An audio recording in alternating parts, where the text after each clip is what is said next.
Alright. Where did I put my pick? It's always the way. Might have to go without it here. Let me just grab my guitar pick.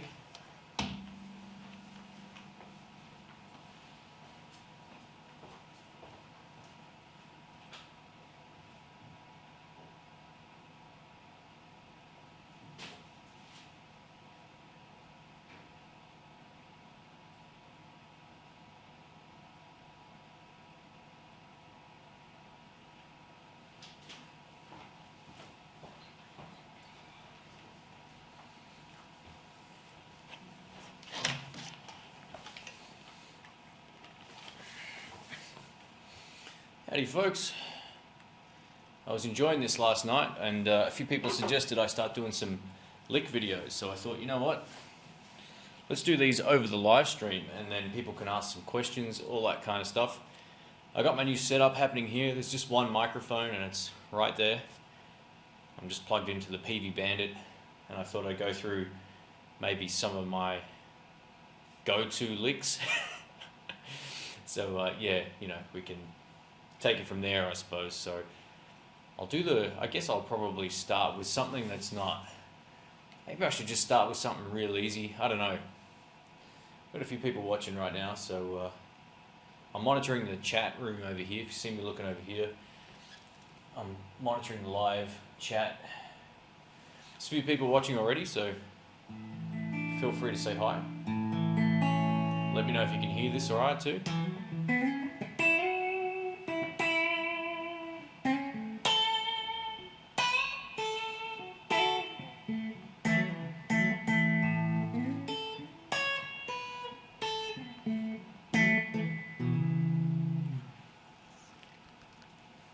So that seems to be one of my go-to licks right there. I don't play with the pig actually. Hey, we've got George Zara. How are you, man? Thanks for stopping in, mate.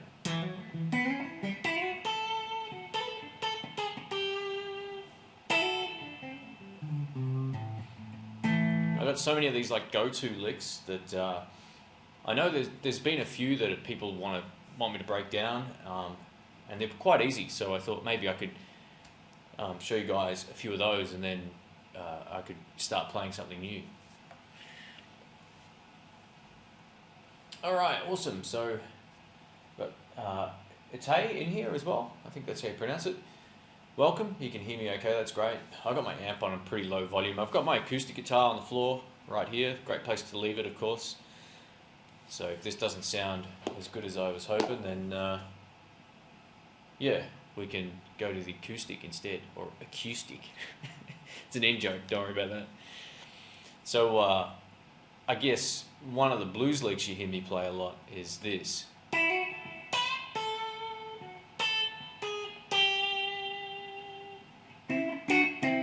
So that's over an A. So yeah, the cool thing about all of this is, watch this. Oh yeah. Sorry about the crutch shot. Which is the best way to sit here?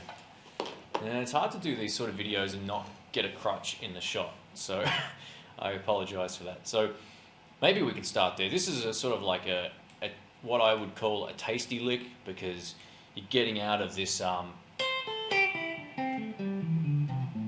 minor pentatonic box thing. So George says, how you doing? I'm doing well, how are you? Thanks for stopping by. So basically the cool part about this lick is it doesn't really matter what you play before the rundown. It all sounds good if you execute it on time. So like over this only works really over dominant, like, you know, like 7th blues, for example. So I start here on the 5th fret to the 7th. So that's the B string.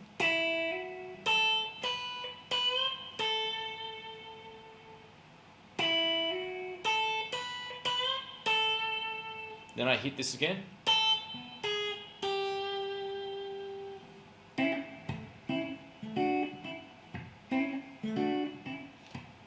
So it works great over a shuffle.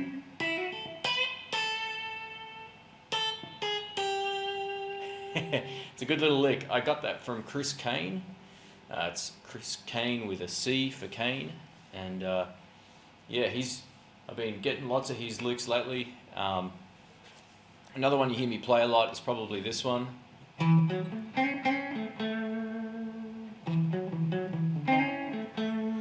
Sort of noodle around with those ideas. That's all the Chris Kane stuff as well. But yeah, so in terms of this lick,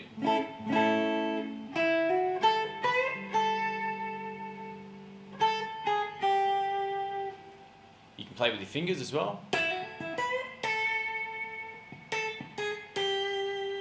think it might have changed a bit there. I'm not much of a lessons guy, but yeah, I thought I'd just show you a little bit of how I play that.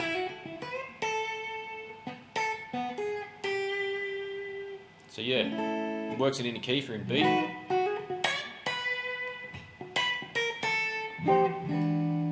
That's in context right there, so you want to do it when you're changing to the 4 chord, is always a good place to throw that lick in.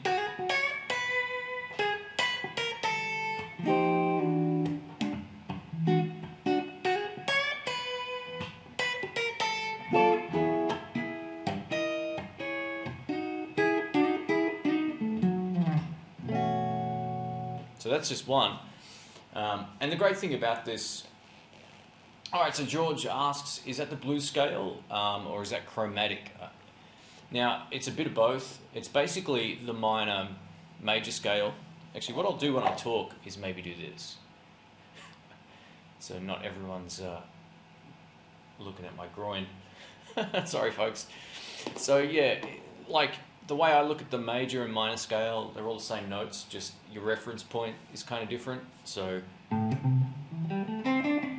I guess if you've heard B.B. King play like you know, that sort of stuff, you're actually not playing the minor notes. So you're not going, you're playing just between the 5th and the 7th fret. You're bending up like a half step.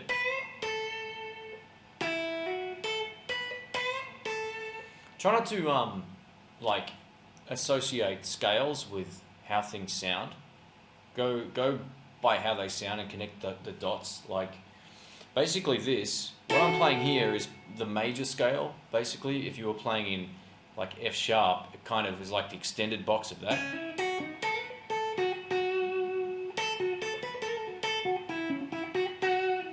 So the major scale for blues, or what I would play over the 1 chord, I'd usually play something in F sharp. Now you've heard me do that a million times. Over the 1 chord, F sharp sounds so good.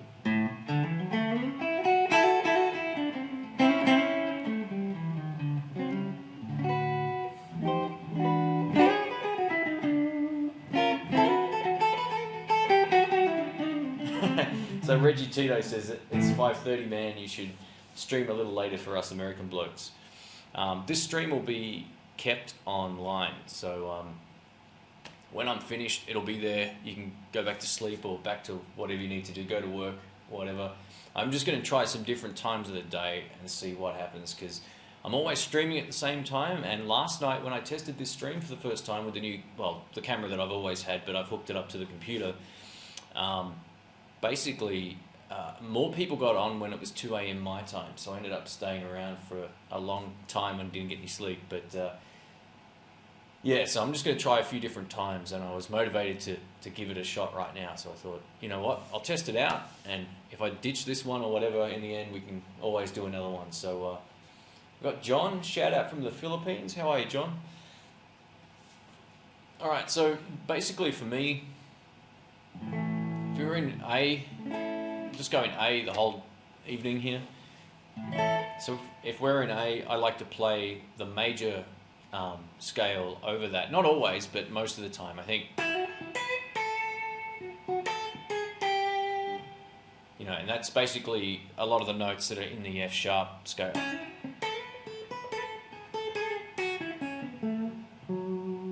And you can also, yeah, there's so many different things you can do with playing. Like, you've heard Clapton use these kind of licks all the time. Like, if you, I'll play like a slow blues. Oops. Ha. I'm using this. Ah, there it is. Here we go. Better pick.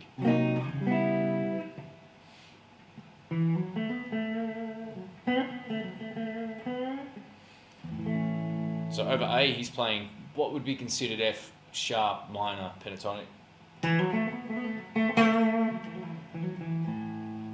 And I got that from, there's a version of Have You Ever Loved a Woman live from, it's like one of those Clapton Crossroads festivals, and he's playing in C. He's doing that.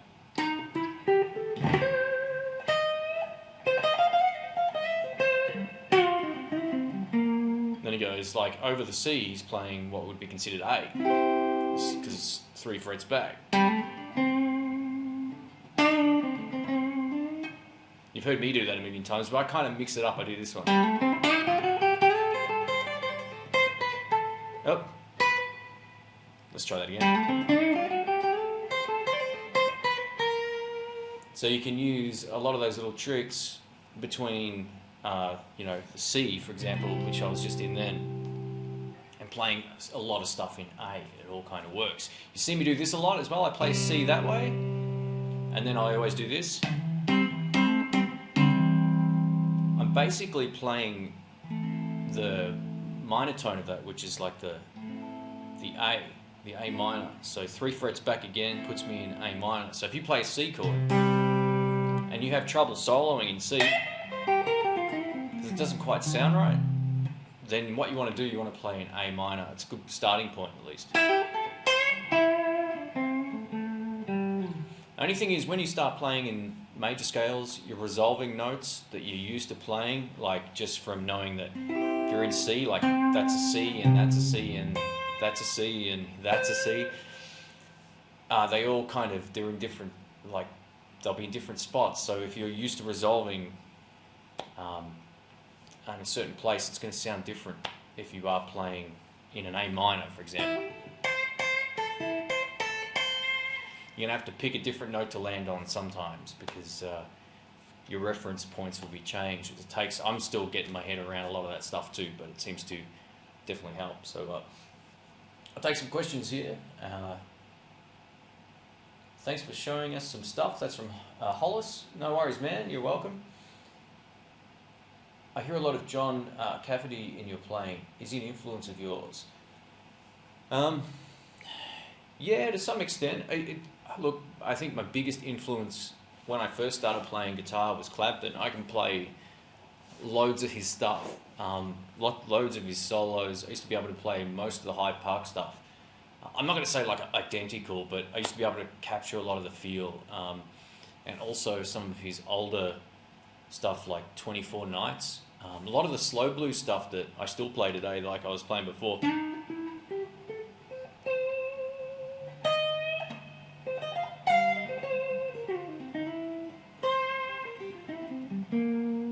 A lot of that stuff came from listening to Clapton and all of this sort of stuff.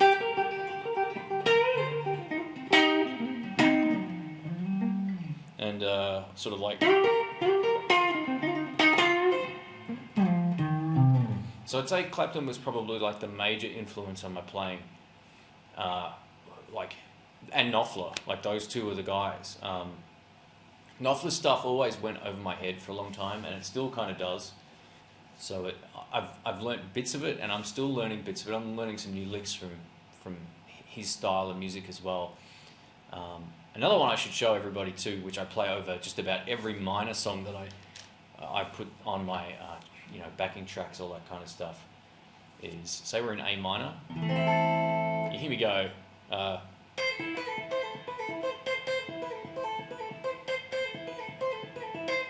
I'll show you a close-up of that, and I'll play it slow.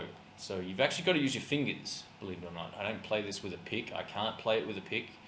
And this stemmed from the whole, Mark Knopfler thing from...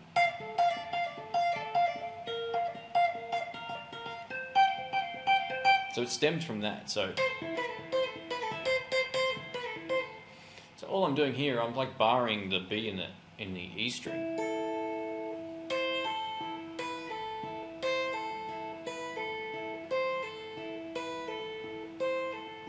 That's the basic pattern. I know I'm changing it up when I play it quick. It's more like... So I'm hammering on to the E string. And then I'm doing the B string here. Like I didn't say doing the G string.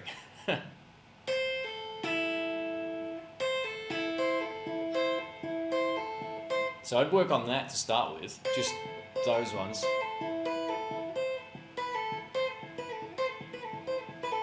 Until you can get this note in there as well.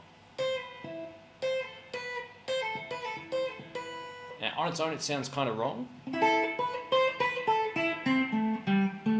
when you play it in context it sounds great. My playing has changed over the last sort of 12 months especially. I've been trying to get a different feel, especially on my minor stuff.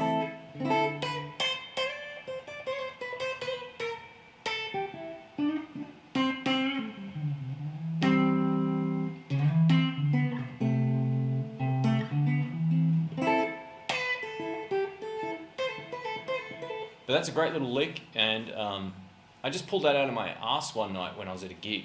I was running out of stuff, and I went for something, and it worked. And ever since then, I use it for harmonies. If I'm playing with Brian or Rick, we both know how to play that. And he plays like the fifth or the third of it, and yeah, we can get that going. And then you can kind of move it up to here.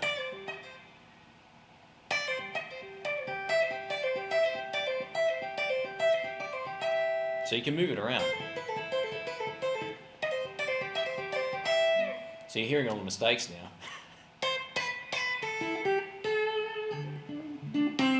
Let's go back to the chat here for a sec. I've got a question for you. How do you improvise in general? Well, you know what? Texas Blues Alley did a really good video about this. Anthony from that channel. And improvising, on the most part, it depends how you play and it depends how you've learnt to approach guitar. But for me, it's a combination of understanding rhythmic time, and I don't mean like I know how to play drums or anything, but I understand the concept of rhythm, and I understand where the guitar has to sit in context to the rhythm. A lot of guys don't listen to the drums. It's the biggest mistake you can make. Listen to the drums. Always listen to the drums. When they say play with a metronome, the reason is it locks you into being on time. This will lead into the answer. So basically, you know, if that's my metronome,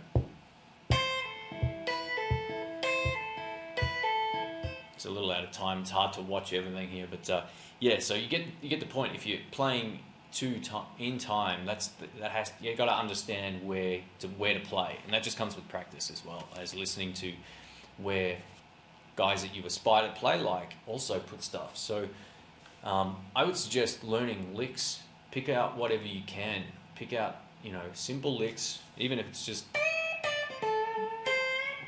and play it in time. And then if you're playing this is the whole improvise thing. If the song is fast, 1, 2, 3.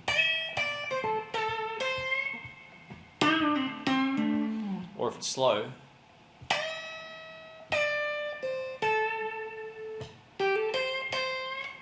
so you play what you learn in different sort of phrases, and you can accent it differently, and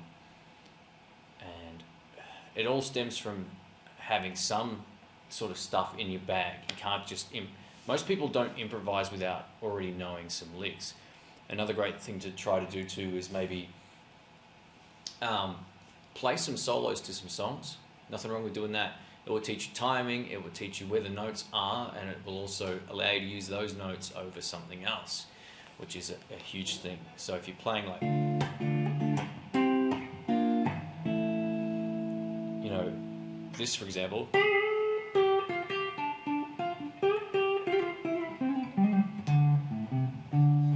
like the start of that would work over any D minor thing.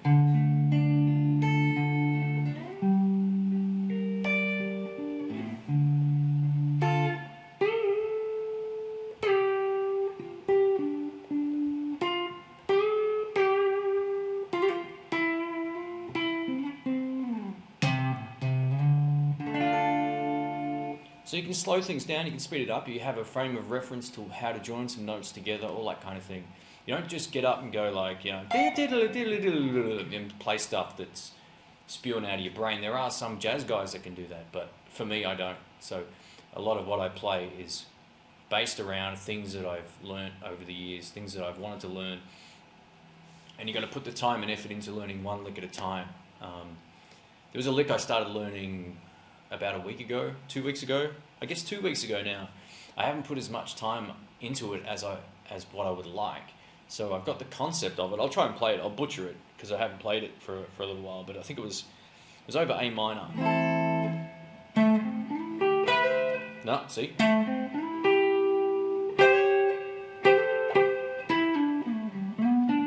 No. Yeah, that was it.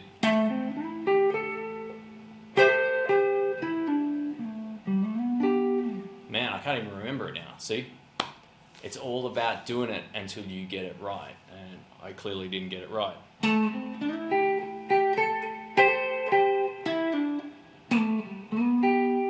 Yeah. It was something like that anyway. It was a nice little lick. And I thought, yeah, that's a cool little thing to learn. So, yeah, it's all about like getting just that lick down, learning parts of it. If it's a complicated lick, learn it all week for 2 weeks. That's it. Or, you know, learn it all day and take 2 weeks of just learning that one thing until you can play it over different tempos. You know, I'll show you another thing. Like if you're playing like,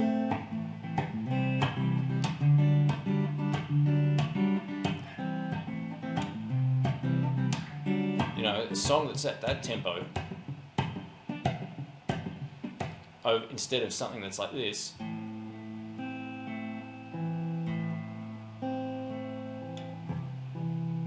You're going to have to change your solo ideas or use the same solo ideas but accommodate for the difference in time. So always keep that in mind. The first thing I do when I try to solo, if the drum is good, get your foot tapping, listen, or if you're playing to a CD or whatever, and find that pulse.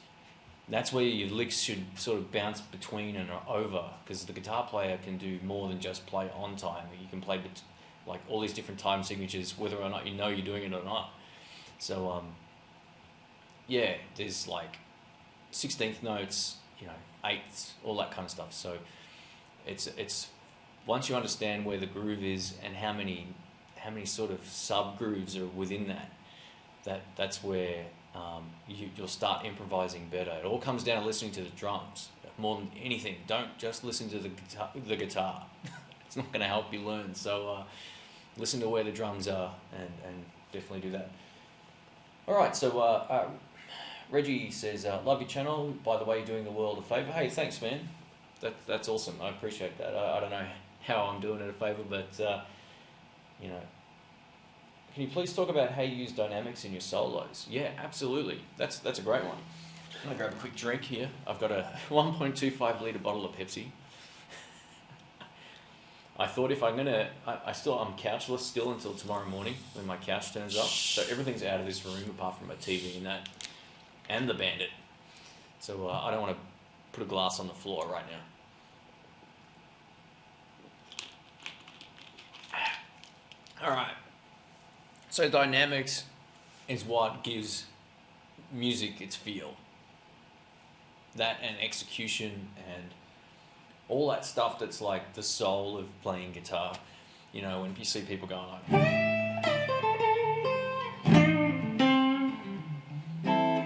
it's all dynamic approach. So, you know, if you want to build tension, you can play soft.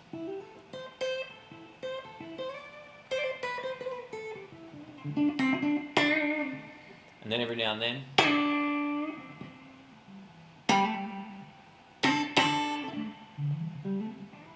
back to soft.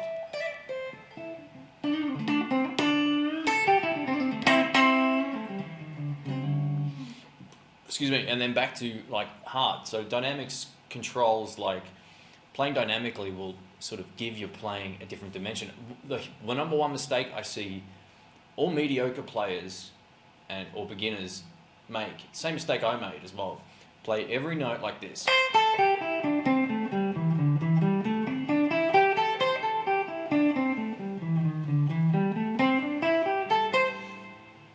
stop playing that scale. Don't play it up and down. If you're going to play it up and down, play soft, hard, soft, or soft.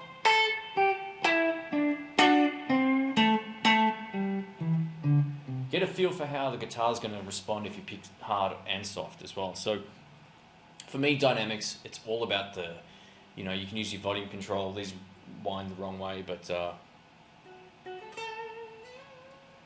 you know, look at that song Gravity. That's got great dynamic approach.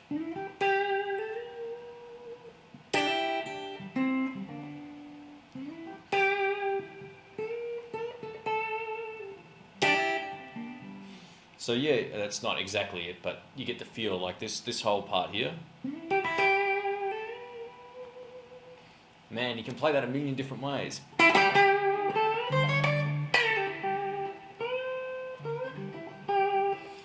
You don't want to choke out every note. There's a lot of guys that have been playing 20 years I see do this as well. They just hit every note a million miles an hour with all the attack in the world. And it's all about the finesse. That's why I reckon Clapton in the 90s had the best finesse, and maybe even in the 80s too. He had just such a great feel. And it comes down to you know, listening to the guys that play dynamically. Albert Collins, man, check him out as well. All these guys, Chris Kane, he'll turn his volume control down, you know, whatever, and he'll go like, say we're in G.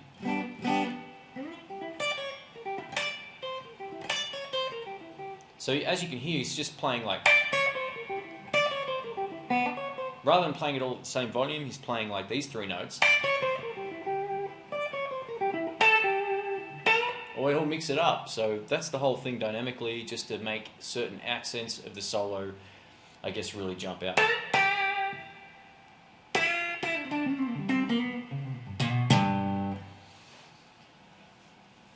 Okay, so put your ditto to work tonight. Oh, like a looper. Oh, actually, I should have probably have got that out. I didn't think of that. Next time I do one, I'll bring it out. Reggie says, teaching us nubs the blues. Look, seriously, the easiest way to learn, listen, just watch and listen to the people that inspire you to want to learn, and block out all the rest of the noise. Sit down and work some of that stuff out. I mean, I can't even really listen to my playing from 2008 anymore, because it was all Clapton stuff, and maybe some John Mayer stuff thrown in there as well. John Mayer's great, you know, all his blues stuff, a lot of those, a lot of the licks I learned from his slow blues called Out of My Mind from the Trio album. You know, he's got a lot of that Hendrix thing too.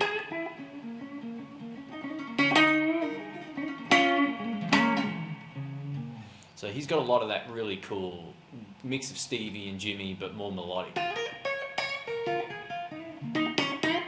Probably just lost 30 subscribers for saying more melodic, but he is. You know, Mayer's the king of the solos you can sing of this generation. You know. Anyway, I'm getting off topic here. So we've got Kirk Met Kirk. That's an interesting name. Would you explain solving a solo and the feel of completeness in accordance with it? Man, I try not to look at guitar like solving a math problem. Learn what you want to learn and apply it the way you see fit, that makes you happy. If only learning a quarter of a solo makes you happy, then that's just how it is for you. There's certain things that have bugged me for years, and one of them is completely playing the, say, Sultans at Swing solo flawlessly. I get through most of it, but I always butcher certain parts of it because there's always a couple of hard bits in there that do my head in. So for me, it's more about, will that make me a better player? Maybe. Is it something that I could apply to other songs? Possibly, but you know, I'm playing other people's stuff and completing solos like that. Unless you're in a cover band that sort of requires that, I don't get any joy from that at all. I'd rather take 5 of Eric Clapton's licks, 3 or 1 of Chris Kane's licks, you know, Tommy Castro stuff, listen to the rhythm playing too, because some of Tommy Castro's stuff, for example, his rhythm playing is so good. It's super funky. He's like a saxophone player on a guitar, that guy. Just definitely check him out. All right, so we got Connor Crow says, hi Shane, howdy Connor. BV Ninja, if you're wondering, oh yeah, you can see my computer here anyway, so you know what I'm doing here. Where'd that go? BV Ninja, hi from the UK, love the channel and the fact that you are expanding what you do, great stuff. Thanks man, I appreciate that. I'm always trying to do new things and keep things moving forward. Keep it interesting as well, you know, because how many gear demos can you do? Seriously. So that's why I started the podcast. I thought I'll try something different like that as well. How do I set my EQ? Here's a great question. I actually did a video on that a little while back, and I did everything I could to the EQ to get it to sound bad, and I still got it to sound okay. And I'm not boasting. It's just about knowing. I never set my EQ in any one way, and you know why? Because if I'm in a room like this with a carpeted floor, relatively small, I got some, well, not much furniture, but generally I'd have some furniture. I probably would use more top or treble top end in here than I would playing at a place that had wooden floorboards, because of the way the sound thing works. So it just depends on the room, man. I know my sound in here. I know my ideal sound. And even at this low volume, I got my amp on. It's not even on 1, right? I've got the T dynamics all the way down. All I did when I set this up was go, okay, what kind of clean sound do I like? I want it to sound snappy and chirpy on the tops, but also sound warm.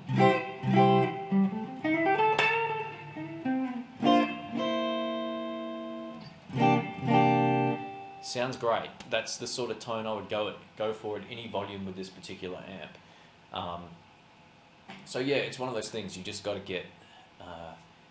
You got to know what sound you want and have had that, and aspire to hear that in your head before you even plug into the amp.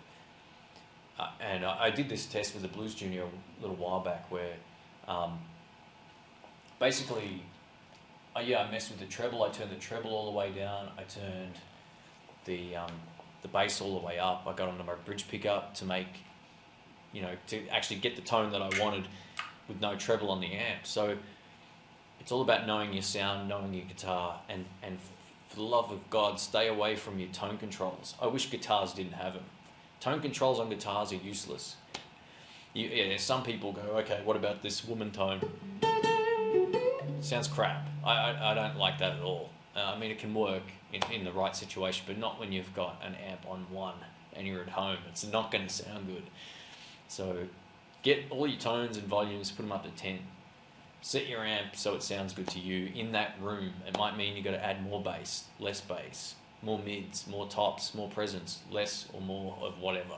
Even reverb can be affected by different rooms as well, obviously. So, yeah. So, and welcome, man.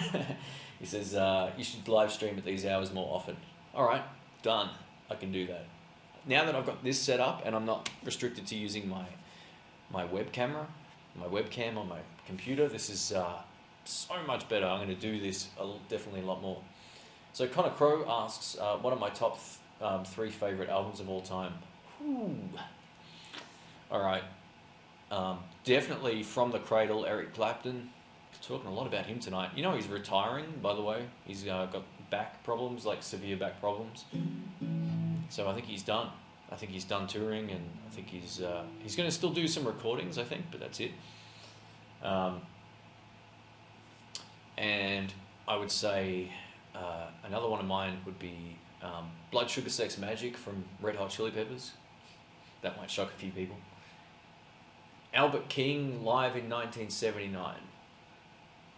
I think that would be my top 3. Check out that album. See, the first song on that album's not that good, and I kind of dismissed it. And then when I got into it, I'm like, man, this album is so good. Albert King's another one of those guys, man. If you love Stevie Ray and you haven't got into Albert King, listen to Albert King. Great tone. His voice is just amazing. Big, boomy, vibrato. It's beautiful. He's just got such a unique way of playing, and he's the king of the attack. Now I've got no tone control.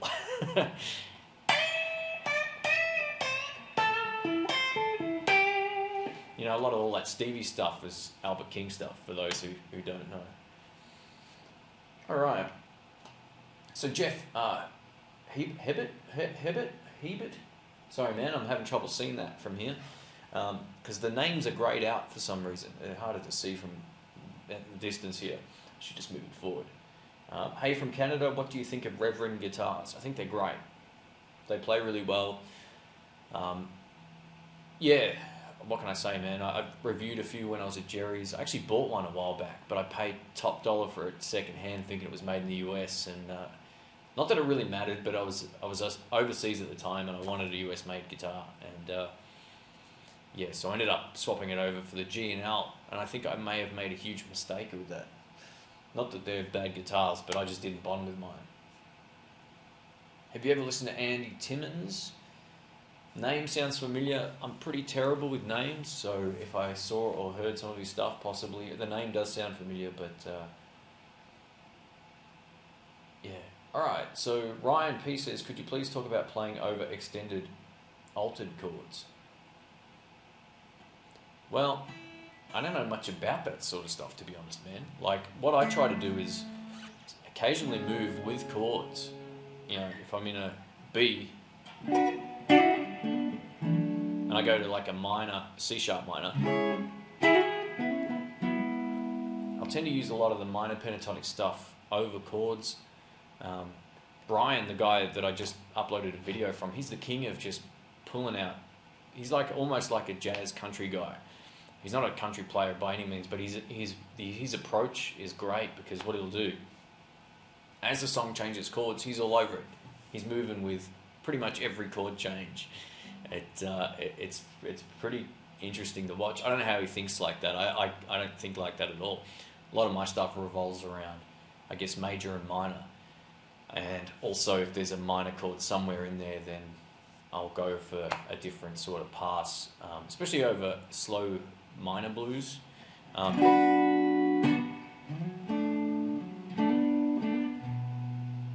know, I play the B minor here.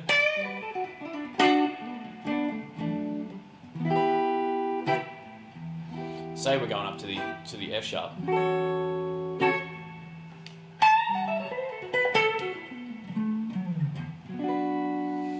So you can kind of get around playing like that. Actually, my computer just locked itself. I've got Linux on this machine now. So yeah, what I tend to do is just move that around. I'll move it up close, and we'll go into A because it's a little easier to see. So say we're in A here.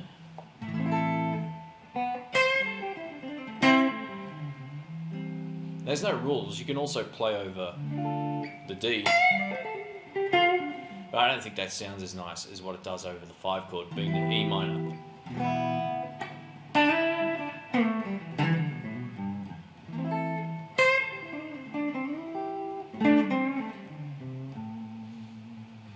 Another good thing that I've never really been a fast player or a technical player by any means either.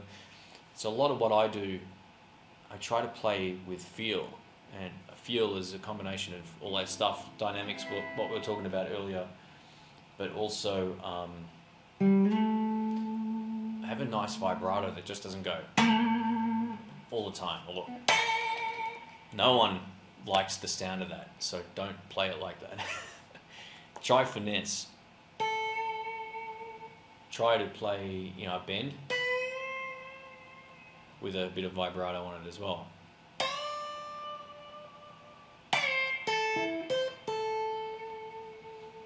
And another cool little trick too is play vibrato in the tempo of the song. So if it's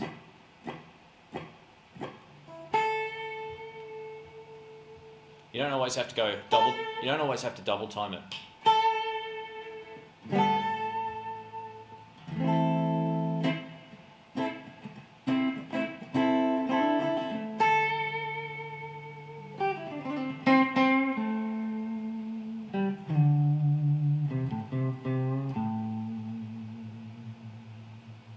Yeah, Yeah, try to let them ring out and practice clean too. If I practiced for years without using a guitar amp. I had one, but a lot of the time I'd practice actually just like this.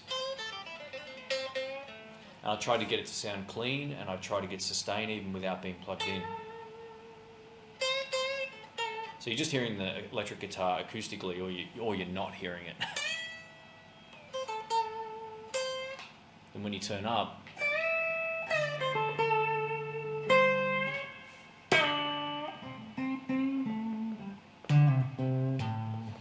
alright, greetings from Poland. What time is it in Australia? It's 1 p.m. in Poland. The time now is 9:11 p.m. Captain Underpants says, 100% agree with Blood Sugar Sex Magic. It's mind-blowing just to think that Frusciante was just 21 when he recorded that. Yeah, absolutely. Let's get back here. That album is awesome. And what makes it amazing is it was before the loudness wars kicked in, which means the audio quality is so much better than what currently Red Hot Chili Peppers produce. You've got all this technology, everyone wants their stuff louder and more compressed and radio friendly and all this kind of crap. That wasn't. It has so much dynamic and punch. From an audio engineering standpoint, it's probably my favorite album of all time. I love the drum sound, the bass sounds beautiful, all the guitars sound great. Frusciante, a lot of the guys that hang shit on him don't understand that he wrote all of those songs except one. He's such a phenomenal songwriter. It's not always about the way you play, but everything he plays suits their style of music. So he's got his own thing going on. He's a fantastic guitar player. For that style of music. He's not a blues guy. A lot of people compare him to Mayer and all this kind of stuff. Two different things, man. Two totally different things. Frusciante is one of the best songwriters of all time. He just is. Alright, so weird kind of name there, man, hard to say, says, what's your favourite ever blues leak? I got a couple of them. The ones that stand out for me. Let's zoom back in here, guys. And then I'll get to... If I've missed any questions, just repost them in a sec, because it's hard to sort of monitor everything that's going on here. Alright, so I love Albert King's slow blues start. For an A, he goes like this. And there's a bit of an overbend, hang on. I love that. It's simple and it sounds good. One of Chris Kane's ones that I'm loving at the moment is this. And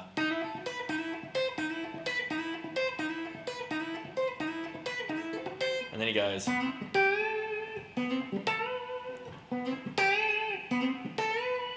I don't know if that's like a strict blues, but he plays it over blues. It's not maybe your typical, 12-bar chunka kind of... it's not something you hear in your head when you think of blues, but it works over blues. I love it. I love playing the major stuff, as I mentioned before. I love these kind of things. You hear that all the time in my videos. It's one of the first things I think of when I get on guitar. I love when Buddy Guy does this.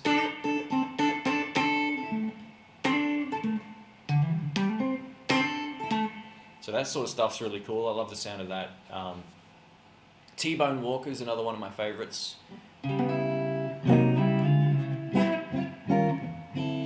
This is where I got this lick from.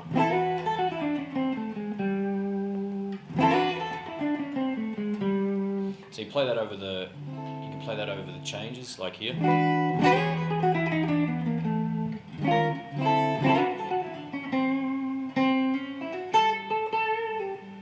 Yeah, so I got lots of them. I love one of Clapton's things he does between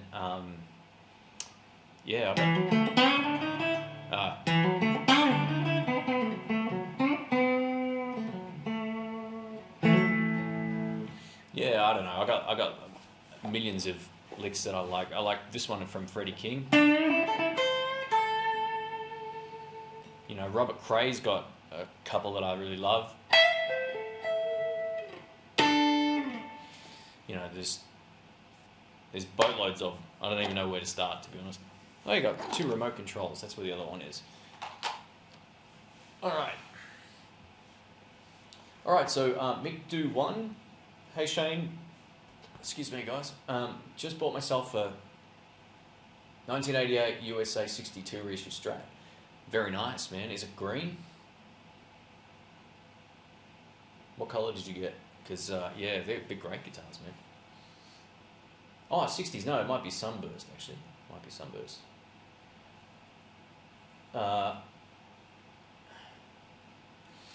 Oh, by the way, Shane, have you ever tried any of those hollow thin line tallies with P90s in them? No, I haven't.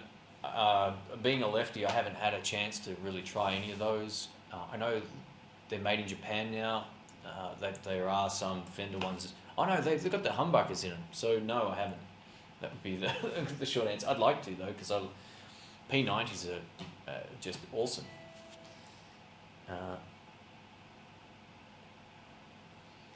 Yeah, so Chinovsky says the Californication album suffered much, meaning with the loudness. Well, it's a great album, but yeah, just doesn't sound anywhere near as good as Blood Sugar Sex Magic. It was recorded like 20 years before it, maybe, or however long. George Zara says, what's your favourite overdrive pedal? Depends on the day, but I'm always still partial to using my Maxon Overdrive Pro and my Klon KTR. I think they're great pedals. Mason from Greenchild just sent me a dual pedal, which is based loosely on the Maxon and has sort of like a Klon style overdrive as well. That's a killer. It's a 2-in-1. So I got lots of favourites, man. It depends on what I'm playing, to be honest. And I don't know. I've kept the same thing for a while now, and I'm happy with it. It works for me. So that comes back to that whole sound in my head thing. Sometimes when I swap stuff out, I'm listening more to my sound than playing guitar, and that can suck. Alright. Before blues, were you into any other genres? That's from Guillem. I can never pronounce that name, man. I apologise. It's like William is the easy way. That's how we'd say it, but I know that's not how you pronounce it. It's the tongue. I don't have it for it. So I apologise for mispronouncing your name there. But yeah, man, I like and still like loads of different music. So for me, I look, one of my favourite bands of all time, White Zombie. Kid you not, I got all of their albums, even the hard to find stuff, Rob Zombie stuff. Oh, not all of Rob Zombie stuff, but his first 2 albums, I've got those. Yeah, I like all kinds of stuff. I've always liked blues since I was a kid, since seeing the Blues Brothers when I was in primary school.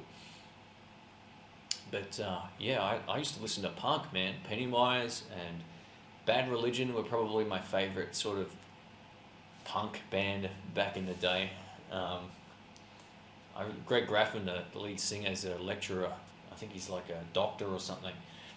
He's a professor. He's like a really smart dude. And I always loved how he used words that weren't in any other songs because he knew what they meant. In my year 12, when I finished high school, we have like a yearbook thing. And I took a line out of one of his songs. It was, no one knew what it meant. And it was like, tyranny has redolence, chastity cannot rescind. And I went, wow, cool. All right, that's going to be my quote. Everyone's like, man, that's awesome. Where'd you come up with that? I'm like, yeah. It's like the whole stealing the lick thing. Just steal some lyrics, make yourself look smart. So yeah, man, I've listened to everything. I really love like some pop stuff too. You know, Chris Isaac's one of my favorite. I haven't listened to a lot of his newer stuff, but I've got most of his albums too. What else is over there? There's lots of stuff, man. I like Dr. John, New Orleans funk, all that kind of stuff, man. Dr. John's probably one of my favorites. Yeah, just lots of stuff. And believe it or not, I love Warren G, like the 90s stuff. Man, I listen to that all day in the car.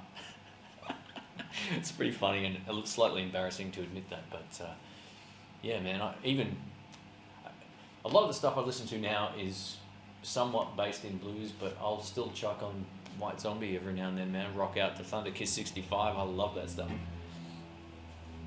Alright, so Edson says, hello Shane, love your videos and reviews. Cheers from Brazil. Thanks for the support and all of that. I absolutely appreciate it.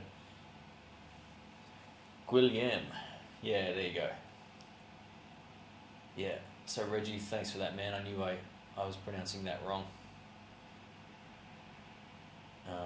My mouse has stopped. Oh no, there we go. Pennywise and Bad Religion, same here. Yeah, man, I love that stuff. When I was in high school, you know, I love that stuff. In high school, I was like the most random guy. I'd find whatever I liked, I'd listen to death. And Bad Religion, man, The Grey Race was the album that got me into them. And then I got Tested, and I got... there's one with a TV on it that came up after. I can't think of the name off the top of my head. Anyway, yeah, I just go through stuff. So I get Bad Religion and just listen to Bad Religion. Believe it or not, I actually really like the Jackson 5. They got some funky stuff, man. Check out the song called Music's Taken Over. It's old school, 70s old school, and it's totally rocking. So how is it you came to play primarily blues rather than punk or another genre? Well, the first sort of stuff I learned was Chili Pepper stuff. Like I remember, you know, learning like the...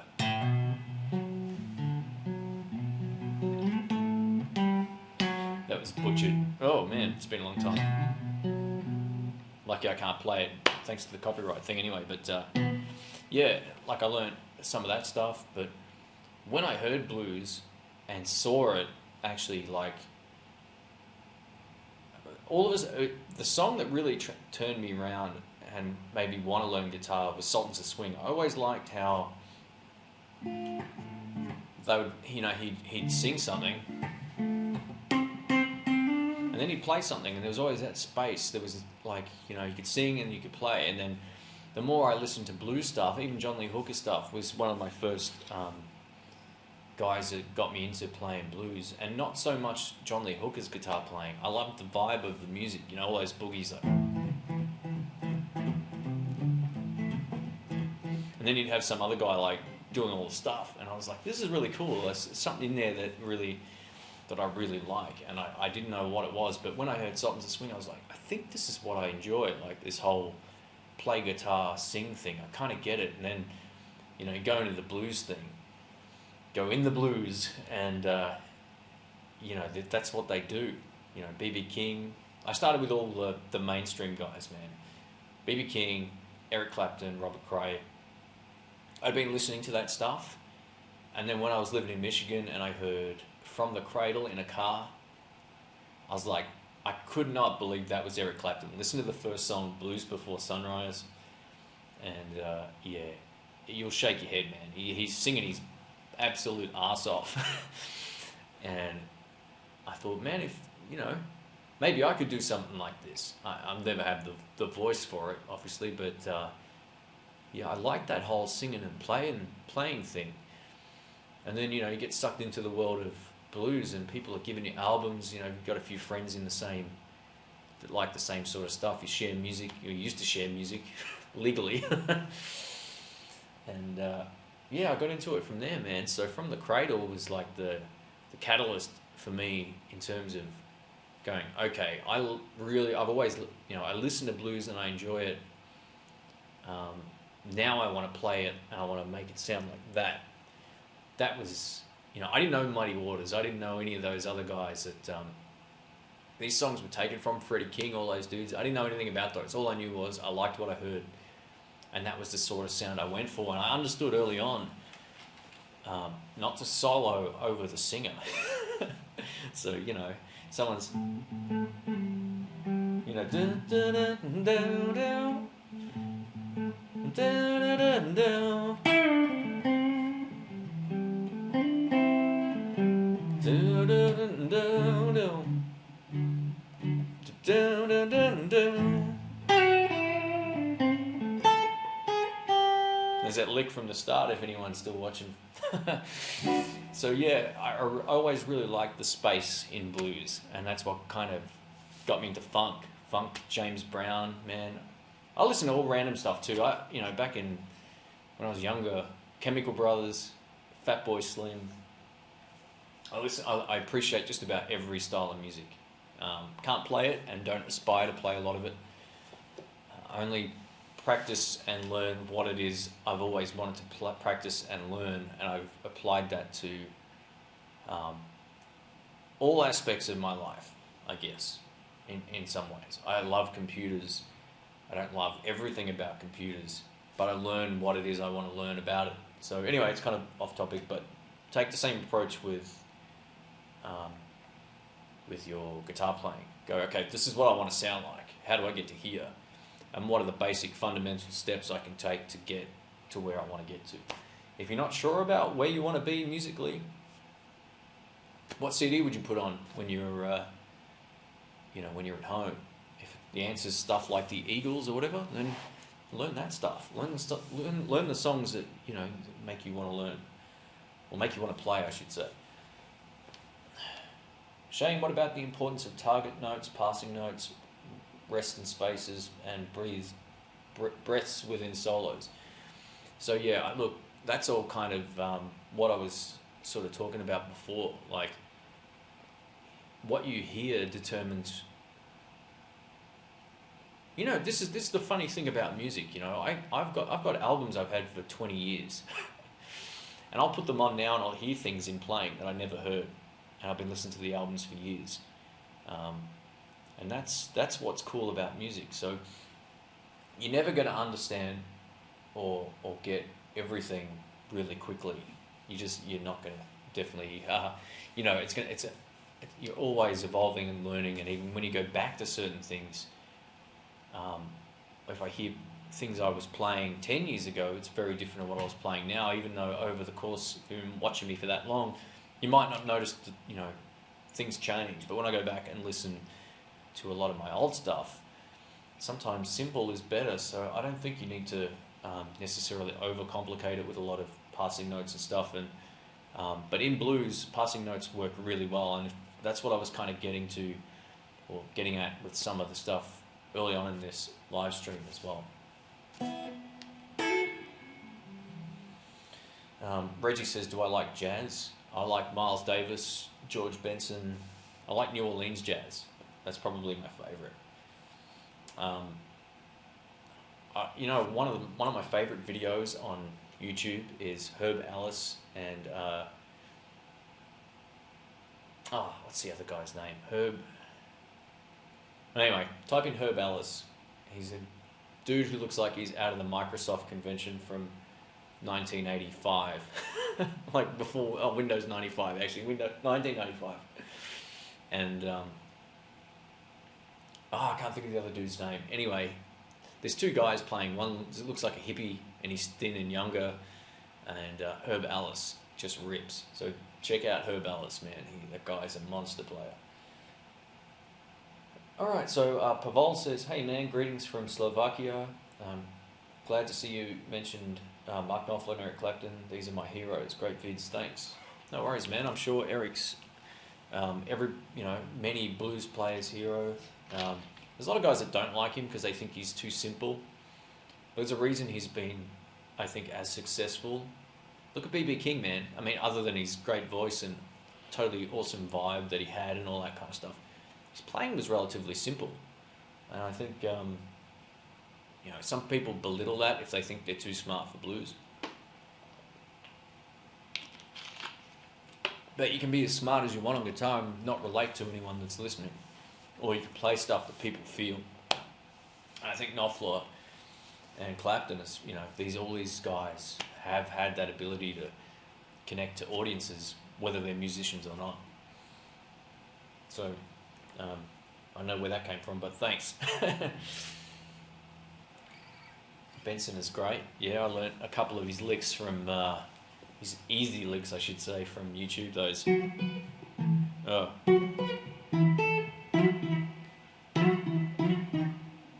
No.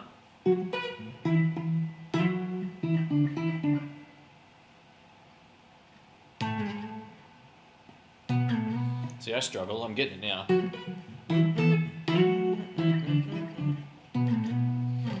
So you also want to be able to like hum along with what you're going to play as well, like you know, play it and sort of sing it to yourself. You don't have to sing out loud, but it's another great trick for learning licks is sort of being able to hum it. And eventually what will happen is you'll hear a lick and you'll go, I know exactly what they're doing, except I'm not maybe sure what key it's in. That happens all the time for me now. I hear stuff, excuse me, and I think, I know roughly what's going on. I just don't know what key the song is sometimes until I pick up my guitar. Oh, I shouldn't have had that Pepsi. Sorry, guys. Oh, man, this Herb Ellis thing's killing me. Let me find out who the other guy is. Bernie Kessel. Barney Kessel, maybe. Barney Kessel. Barney Kessel and Herb Ellis. This guy, you'll look at him and you'll go, oh, yeah, right. No joke, man. The dude's like, he looks like he's fallen asleep. It's awesome. And he pulls like, I don't know if you've seen, everyone here's seen Dr. Rick's Blues Faces. Barney Kessel's like, it's awesome, man. He's just a absolute ball terror. So, yeah, check him out.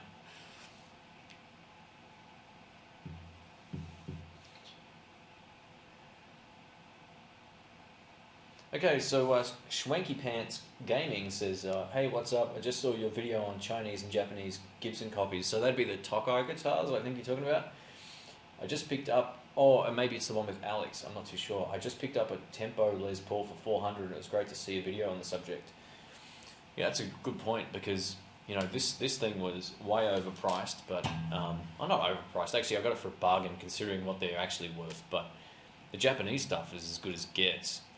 You can get a guitar like this for half to 1/3 of the price of a Gibson, and they're just as nice. I love my Tokai guitars. My Japanese ones is just beautiful. So, yeah.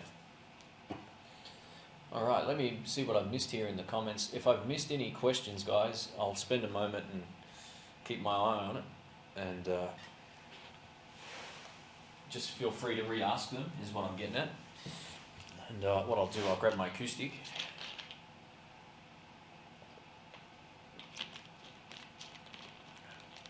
I need to work out how I can put like an overlay image of when I'm like having drinks and I walk off and all that kind of stuff.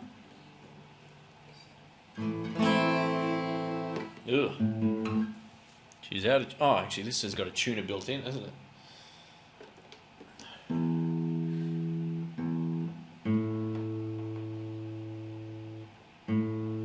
So another thing to keep in consideration too is I just posted a video of a $79 Stratocaster in the hands of someone who's an absolute gun guitar player. So go have a listen to that. My friend's name's Brian.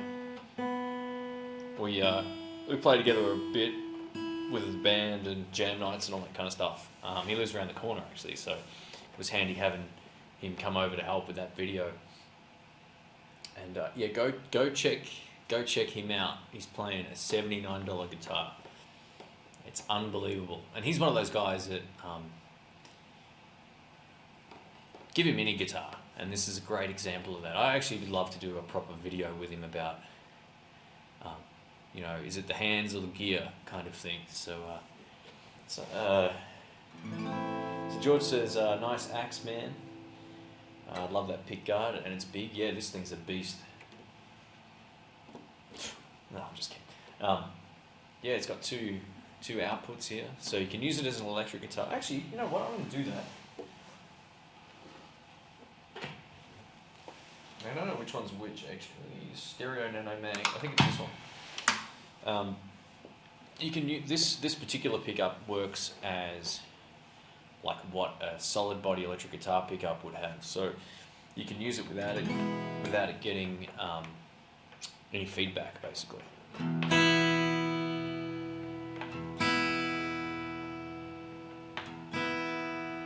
Hopefully you can hear that.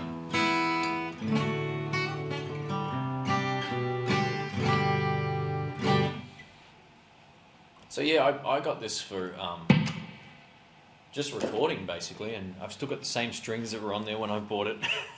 As always, I don't play acoustic enough, but if you're an acoustic guitar player, your dexterity and strength and chops will generally be a lot better than most electric guitar players.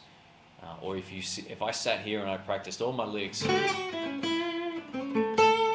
on an acoustic guitar, going back to an electric, it feels like butter. It's just super easy. So yeah.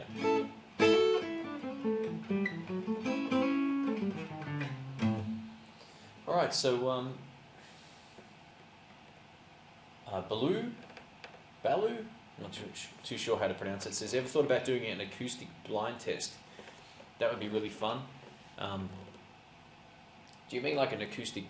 Oh, actually, I think I know exactly what it means. So take like a cheap acoustic and put it up against like a $5,000 one or something. I could probably do that actually. That would be a really cool idea. Maybe next time I go to World of Music and do some videos, I might do something like that. That would be a really cool video to do. So thanks for the suggestion. I'll definitely do that. Reggie says, how would you compare P90s to Tele pickups? I'm a bit torn. Haven't had much experience with either. Alright, so there's a lot of generalized statements I'm about to make, but generally P90s have more output, they're louder, they make the amp break up a lot easier, but they buzz. So do Telecasters, but because of the extra output, you'll probably find they're maybe a little more buzzy than some single coil pickups, like in a Tele, for example, or whatever. Teles have that steeliness in the bridge pickup that P90s don't have as much of. Because of the bridge system and all that kind of stuff in a Telecaster, it's just a bit more steely. Not necessarily that the P90s aren't steely, but they're just different. They've got more added.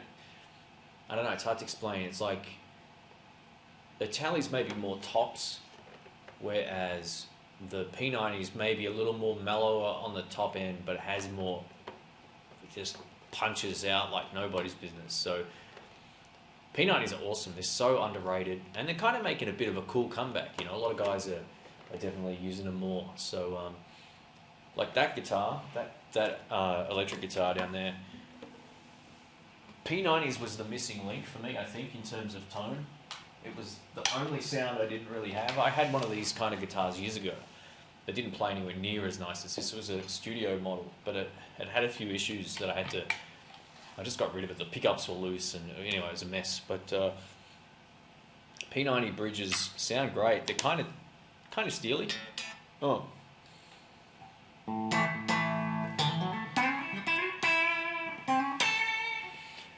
The thing to remember with any electric guitar, excuse me guys, and it doesn't matter what it is you play, if you play Telecaster or Les Paul or whatever, if you're playing with a lot of gain, it makes no difference. The only thing that will make the difference is some vintage style Telecaster pickups will squeal when you put a lot of gain on them. These won't. So P90s can hold more distortion and overdrive, whatever you want to call it, than 50s style Telecaster pickups. So yeah, keep that in mind. If you're going to be playing high gain, maybe go humbuckers. Maybe look at getting some noiseless, like Joe Barton pickups is what I use in mine, and that can hold as much drive as I like. Anyway.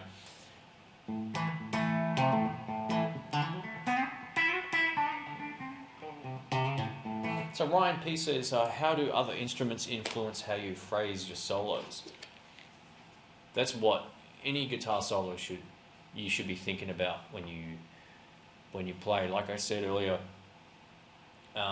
you need to listen to what's going on behind you. If the groove's got a slight pause, in it, you can throw something in the gap or leave it blank. There's things like, when I play live, my band's very conscious of, having the dynamics, bringing it down, taking it up, all that kind of stuff. So I would say my playing totally revolves around what the band is doing, and it's all about listening to the drums to start with, for the tempo, the time signatures, all that kind of stuff, but listening to where the bass connects all of that stuff, because a good bass player can make great drumming just sound so much better, as well as a great bass player can make average drumming sound great as well. But it's definitely one of those things. When I'm not playing well, it's usually because I'm trying to play over everybody, not with everybody. So, So, Delvian, is it? It's hard to see, man. This screen sucks. Have you ever tried a Strauss amp? Yes, I have. I've tried their 30-watt PV Classic style amp a few times. They're pretty good. They're alright. I'm not overly blown away by them, but back in the 70s or whatever, they were huge. I think they're not really... They're around. You can still get them. I see Strauss amps a lot in second-hand shops, and I know a few shops sell them new as well, but I just think for the money, there's better amps. I wouldn't say better amps. I just prefer other amps over them. Reliability-wise, a lot of their practice amps aren't great at the moment either. I've seen a number of shops complain about their 5-watt valve combos.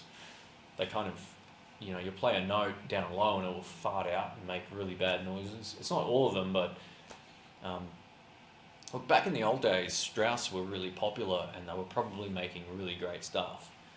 I just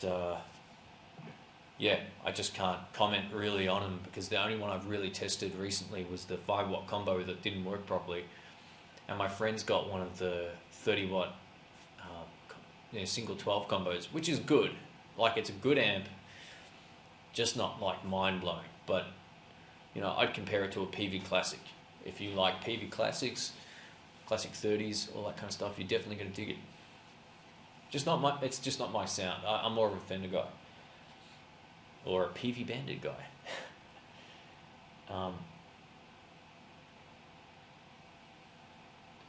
Alright, so Reggie says, thanks for the explanation. You're welcome, man. BV Ninja says, those Barden Danny Gattons are fantastic. Thanks. Yeah, you know what? I took them out for about 1 or 2 gigs at one point, and I got buzzed out like you couldn't believe, so I put them back in. I was like, they're staying in there till the end of time now. They're such a great pickup. It's funny because Rick inspired me to buy them. He's like, go get a pair, go get a set and put them in your guitar. So we both had them at one point. And then he took his out, and then the most recent video I did of the Bardens, he's like, that's it, I got to get a Telecaster to put these pickups in. So he's keen on putting his back in too. He's just not sure which guitar they're going in right now. I bought a Squier Classic Vibe 60 Strat and a Fender Super Champ 60 because of your reviews. They've both been great. That's from Jonah DeGraff. Oh, that's great, man. Or, yeah, it's like, what a great combination there. Little practice amp. I'd love one of those Super Champ X2s here. That would be a great little amp for me to use at home. I'm kind of half on the search for a practice amp, and I found out today I'm going to be working again pretty soon for 5 weeks at a pay rate I'm unusually not used to, in a good way. So, I'm going to have to go get a practice amp. I'm sort of leaning maybe towards a little Vox amp, one of those small Vox amps with some reverb or something, like an AC4, or maybe a Super Champ 2, or even a small Mustang, like a 2, something like that I can just use at home. So, whenever the day comes that the gas kicks in for me to go get one, I'll film that as well. Nice to see you using the Bandit. I have the same model, loving it. What are your settings for both channels? Turn it up. That's my setting. I spoke a little bit about EQs earlier and how to set your amp. I set it differently depending on what guitar I have and what room I'm in. Sometimes I need more tops, sometimes I need more lows. Also, in the back of this thing, I've got the Texas Heat speaker from Eminence as well. So that particular speaker, it's sort of, if I give you my reference points for setting it up, it's probably not going to make a lot of sense. Like right now, I have the bass at number 6, so at 1 o'clock. If I was playing live with my Strat, I'd have it pretty much up to 3 or 4 o'clock. I'd have it cranked. So For me, it just depends on. I know what sound I like in my head, as I mentioned earlier. I know what I'm trying to get before I even plug in, and that makes setting it up in any room a breeze. I very rarely get a sound I'm dissatisfied with. Maybe one in every 5 times, and it's usually because I can't get the amp to the right volume point. And says, haha, Shane's going to be rolling in dough soon. Man, it's about time. I've been like living on the limits for 2 years. I was eating beans and tuna for lunch for like 6 months.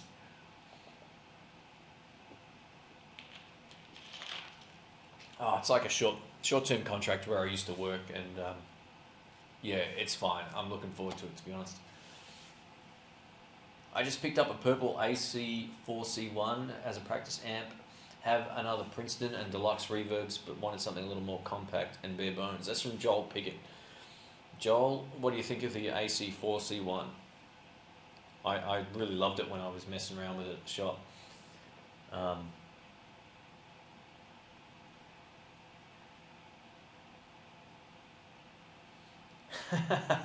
Here's a great question.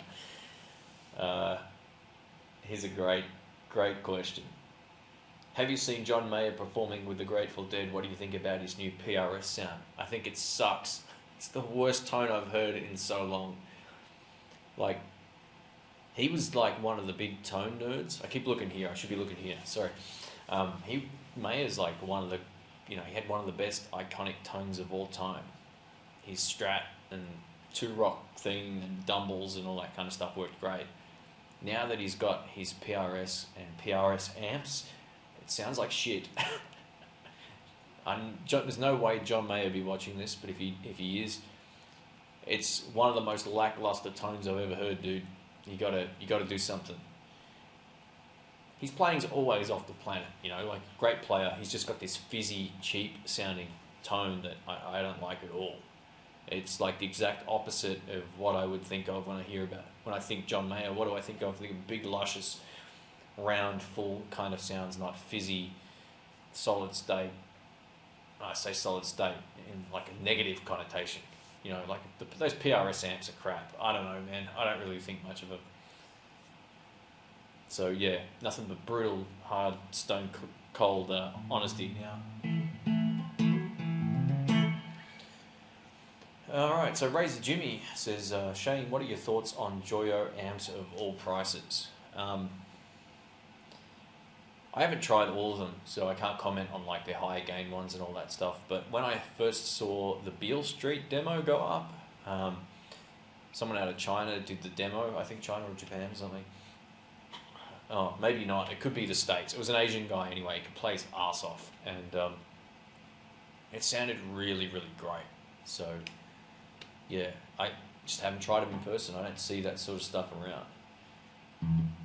Jacob says, thanks man, yeah, I can't get the sound, I'm not satisfied. Oh, sorry, yeah, I'm taking that out of context. Thanks Jacob, that's cool. Jacob says, yeah, I was surprised that he left Fender for PRS. I can only like speculate on, this is going right off topic from guitar licks now, but I can only like speculate on what, or why he left. But, his music has evolved. He's not just playing like, what's that bloody song called?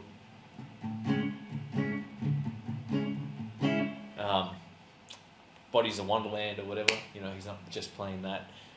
And every album he's done since Continuum has been, it's got that country influence. He's playing Duesenberg guitars. He's playing other kinds of stuff.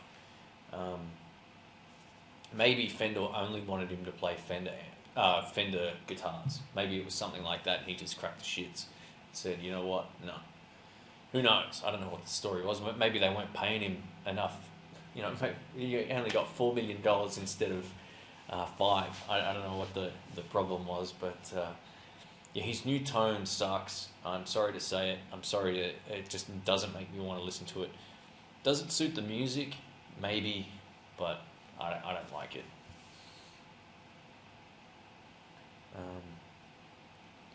Yeah, so Pavel says Joe Bonamassa has lately stripped down his amp gear to tweed amps. What do you think?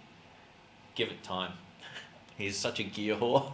And I say that lovingly because I know what it's like.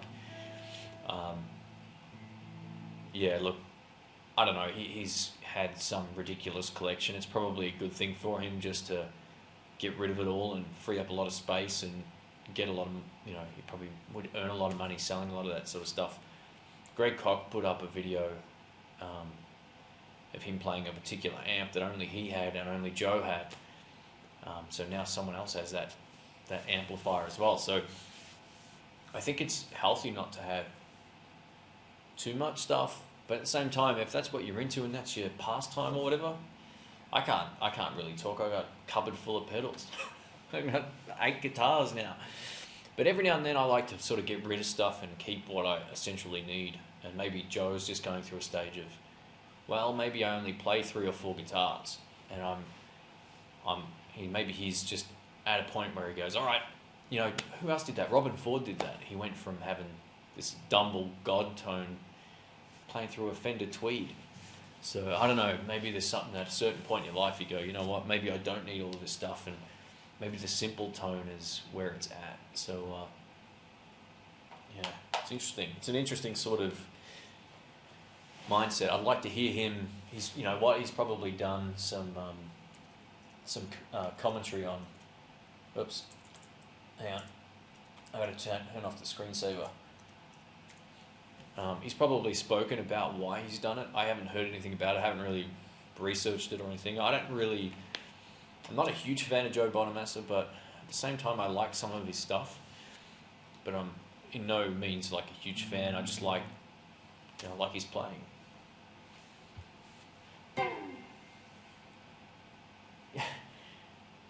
Yeah, give it 6 months and Joe B will be looking to buy the Dumbles back. Well, that's it, man. So the Macca says, what do you like most, P90s or humbuckers? If I'm in a place that doesn't buzz, I love P90s. If I'm in a place where it's going to buzz, humbuckers all day. I really like PAF humbuckers. They have the clarity of the P90s, but they don't buzz as much. They can still buzz a little bit, but not a lot.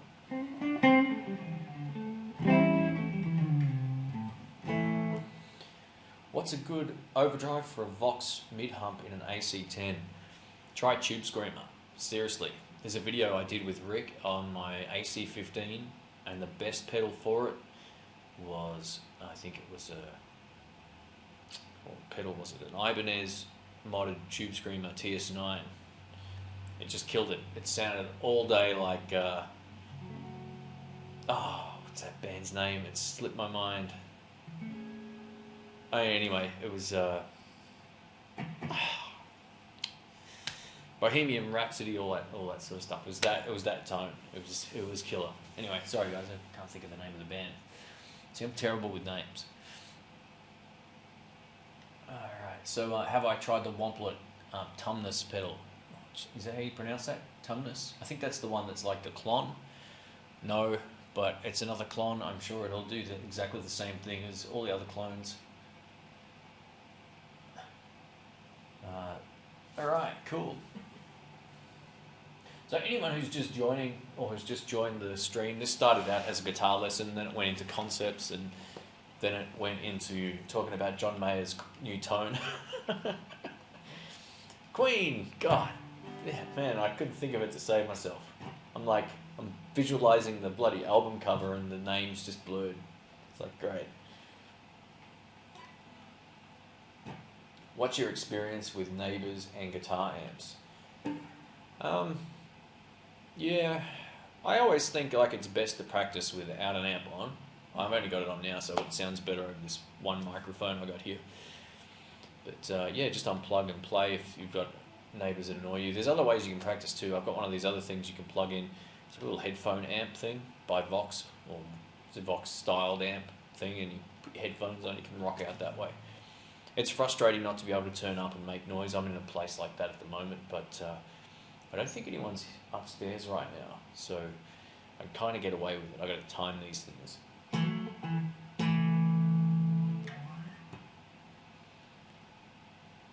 any love for the Marshall Blues Breaker original pedal? Yeah, it's a great pedal.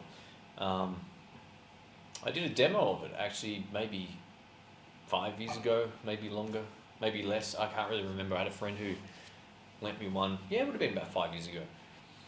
And I really liked it. I think it was a great pedal. There's certain pedals I want to go back and re-demo with all my flashy recording skills down. And, you know, with all the new production, all that kind of stuff. Because some of the old demos, man, I didn't know much about pedals when I was doing some of the demos. And I didn't know what the best sort of approach to them was. Now I try to play guitars or stuff that works for what they do, rather than just playing what I knew at the time. So, yeah, they're really cool. So Andy Baker says, "Hi bud, thanks for the lick demonstrations. This is Andy from Canada. How are you, man? Thanks for stopping by, I appreciate that." So yeah, this little setup in here, I'm absolutely loving it, and I'm going to be loving it even more tomorrow when I actually have my couch. Instead of this crappy plastic chair. And I didn't want to sit in that bloody thing again, as like I did last night. That was just not comfortable. So, so Reggie says he hates those headphone amps. Yeah, they're not amazing, but they sound okay. They're not too bad for what you get. The best thing you can probably do is just get like get an amp with a headphone jack. It doesn't always sound good either, but at least, you know, get around it that way. Unless you want to spend big bucks, but yeah, that will usually work fine.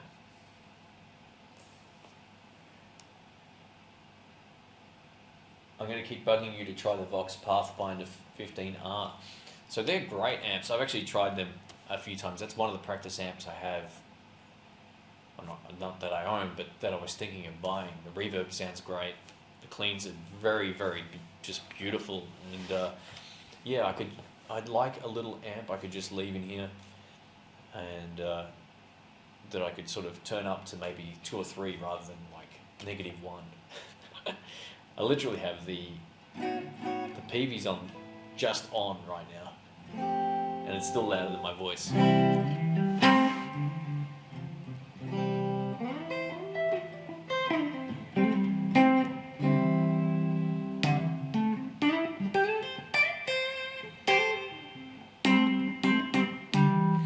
Alright, so here's something interesting. PV Ninja says, "Shane, like you, I have the red KTR, which is the clone. Great pedal, and Bill is about to release another clean boost pedal soon." Awesome, I didn't know that. This is cool to know. Yeah, so Bill, the designer of the clone's got something else coming out. That'll be fun. Clean boost pedals are totally underrated. They're great. I've got almost like the perfect pedal. Maxon have it. It's called the Dual Booster. It's one huge flaw is it has 2 separate buttons on the top. You can go through 2 different signal paths in and out.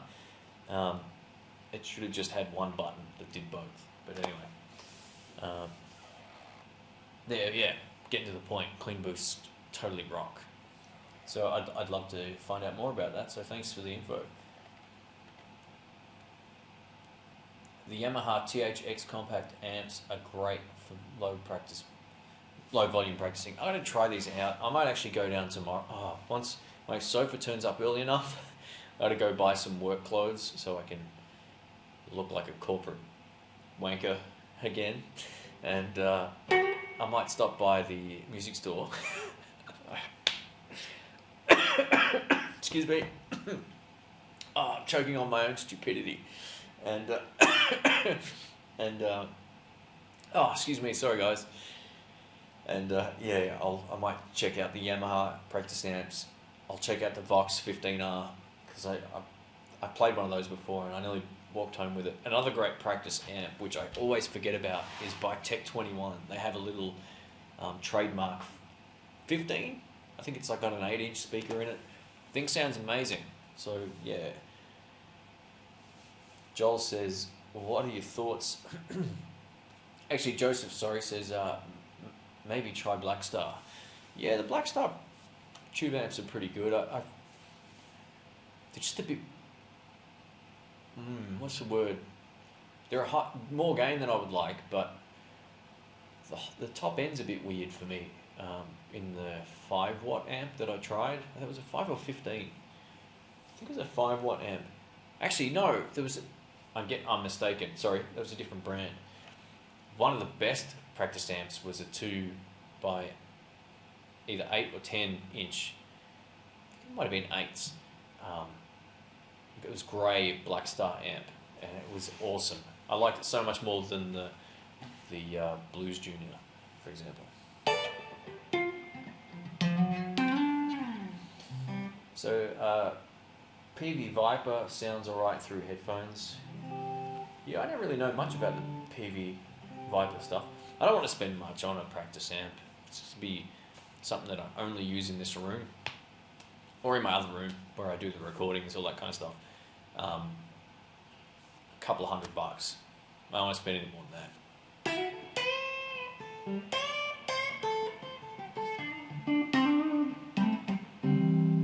There's so much you can do as well with your fingers on a guitar that you can't do with a pick, or it just doesn't sound as good. Check this out.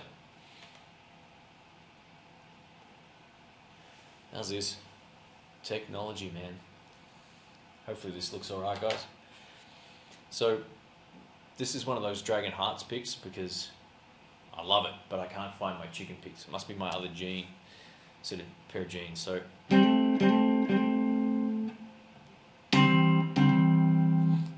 you can kind of get like 3 strings like this, but when you pick, it doesn't sound as good. You get more definition with your fingers. I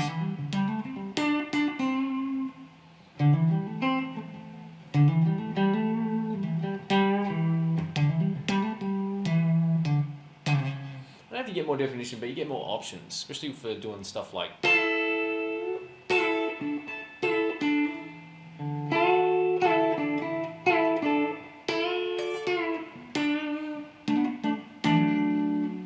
Hendrixy-ish style stuff sounds, in my opinion, best with your fingers. That's not Hendrixy, but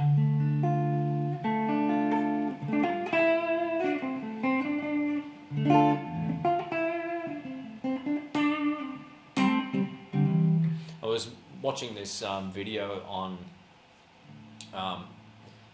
Mark Knopfler and Eric Clapton playing a song that I don't necessarily like a lot, but it was called Lay Down Sally. And Clapton's kind of playing his, and Mark Knopfler's playing this, he's going like, he's using his fingers, of course, because he doesn't use a pick. He's like, hang on. Oh, I can't even do it now, hang on.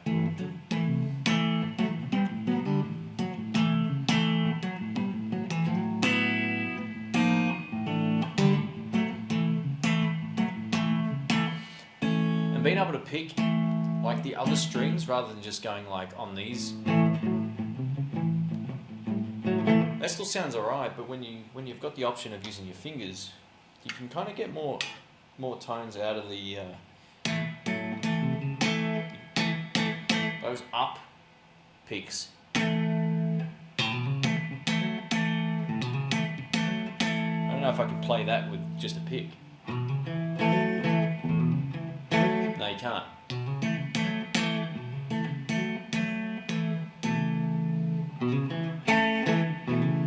So it just doesn't sound the same. So don't restrict yourself to using one or the other. When I first started playing, I was more into using my fingers. Then I sort of had to force myself to use a pick, which I kind of like for doing certain things. More for like going up the neck. Can't even do it now, but you've seen me do that a million times, that whole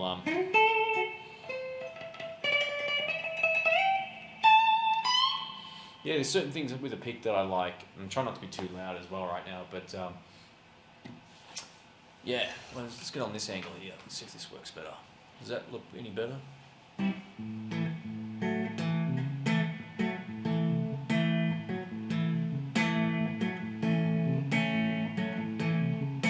I don't really have any specific technique to my finger picking. It's whatever works for me. I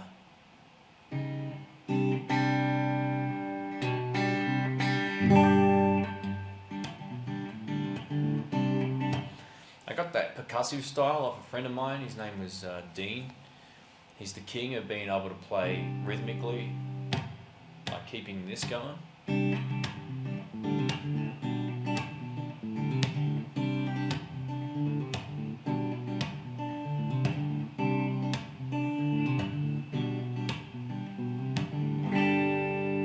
So yeah, you can get a really percussive thing that sounds good with your fingers.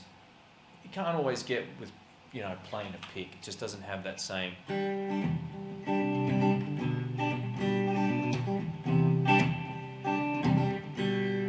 See, it just sounds like crap.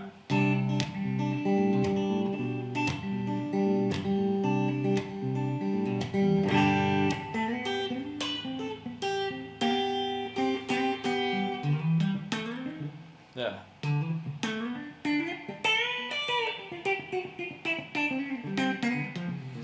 And that sort of stuff too, that,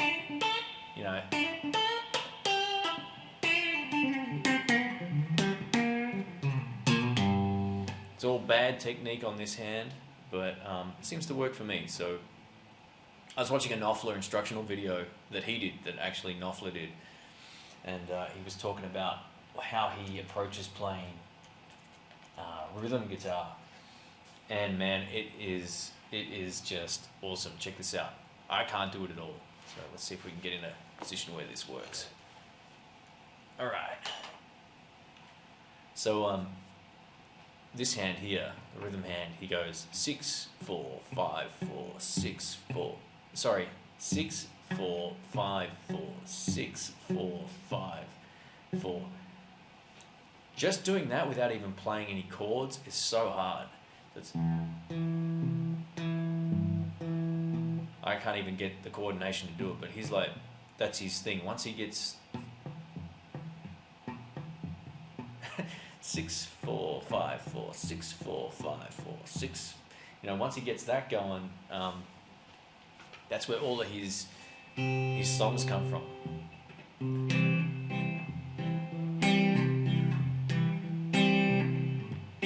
I can't do it at all, but that's kind of what I'd like to be working on over the next few months, is to sort of get that drilled into my head, so I have the freedom of being able to play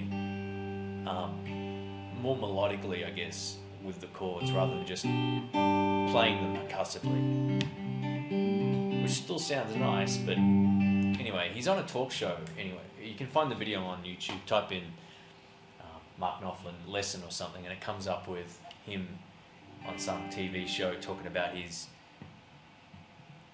picking technique with his thumb and the independence and what it gave him creatively as well. It's pretty interesting. Wow, we've been going on an hour and 38 minutes. That's crazy. Where'd the time go? Can you use a pick and fingers at the same time? No, that hybrid picking thing, I've never really messed with it too much. What I can do though is keep my pick hidden,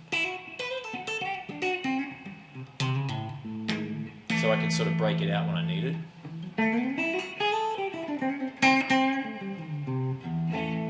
So I just sort of put it under here. Doesn't matter what shape it is too. This is a fancy one, but I can do it with a Jim Dunlop, whatever. My friend Brian can do that sort of stuff. He'll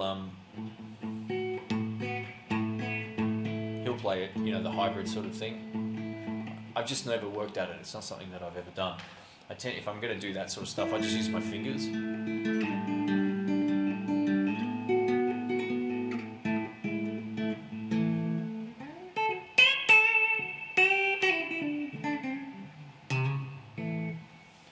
Watching some of the black and white videos of people playing blues, it wasn't a set guide, scale, or rule. No, that's exactly right, and I think that's part of the problem today. People are trying to sound like someone else, and they're boxing themselves into a lot of rules. 99% of people are guilty of that. I'm guilty of that. The best playing you can do is when you're free from all the bullshit. So listen to we were talking about T-Bone Walker earlier.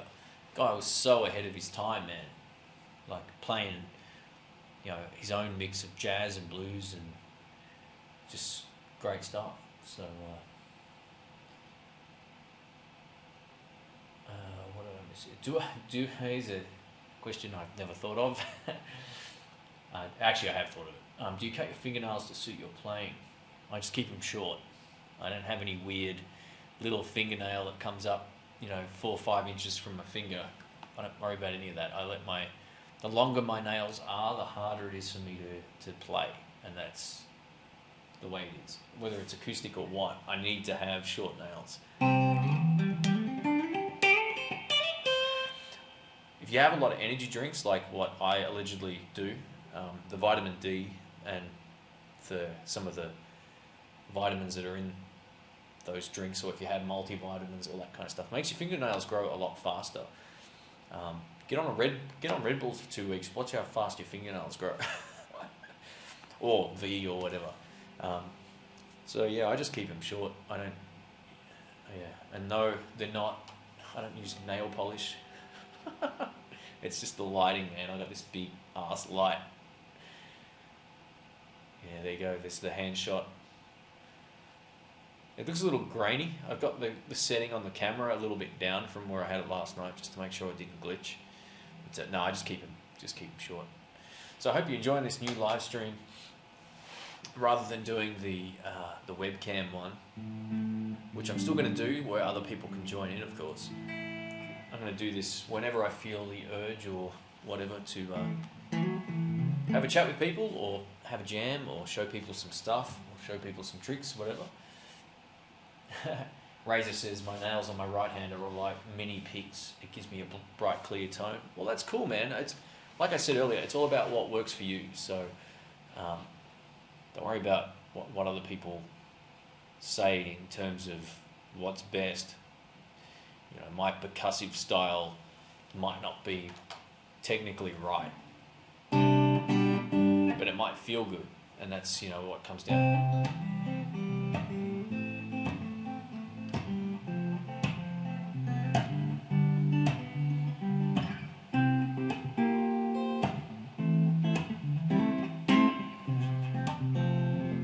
So Simon says, are you into jazz? I kind of covered that already. I am. I don't mind it. I don't really play it, but I like listening to certain kinds of jazz.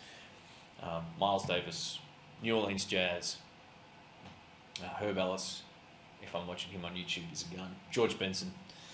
I don't really get into obscure stuff though. I don't mind the old school big band sort of stuff, but yeah. This is a good point. So Reggie says, after 10 years of being self-taught, I just took my first guitar lesson yesterday, and it's actually a breath of fresh air when you're in a rut. Yeah, I can absolutely believe that. I get in ruts all the time. The less I play live, the harder it is for me to break out of them as well. You get in patterns and stuff you're just sick of hearing, and there's one good way to get through that is just stop playing, put on some new music, or find something new to inspire you to learn something else. You need that sort of inspiration and someone else to light the fire that got you going in the first place. This is kind of, I'm not belittling anyone, but say you want to sound like Stevie Ray or Hendrix, and that's all you listen to for 30 years. It's kind of a little bit, you're bound to get into a place where you're just sick of hearing it. You have to. And then what do you got? Nothing else. So keep expanding your horizons musically, and try to find new people that inspire you the same way as that made you want to play, if you know what I mean. So for me, that was Chris Kane, Tommy Castro.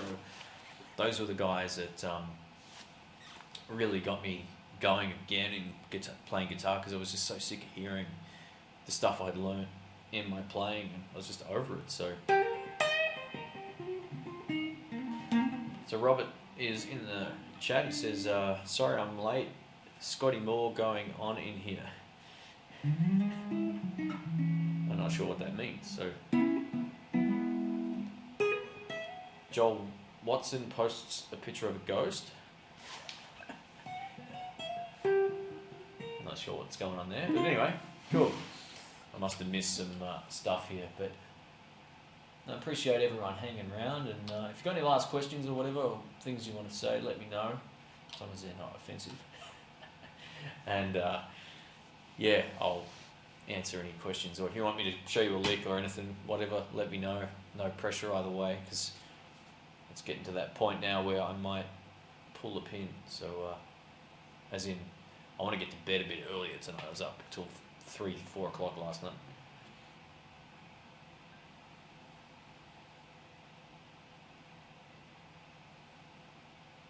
Oh, Scotty Moore died yesterday. Oh, sorry guys. Yeah. Elvis's guitar player, yeah.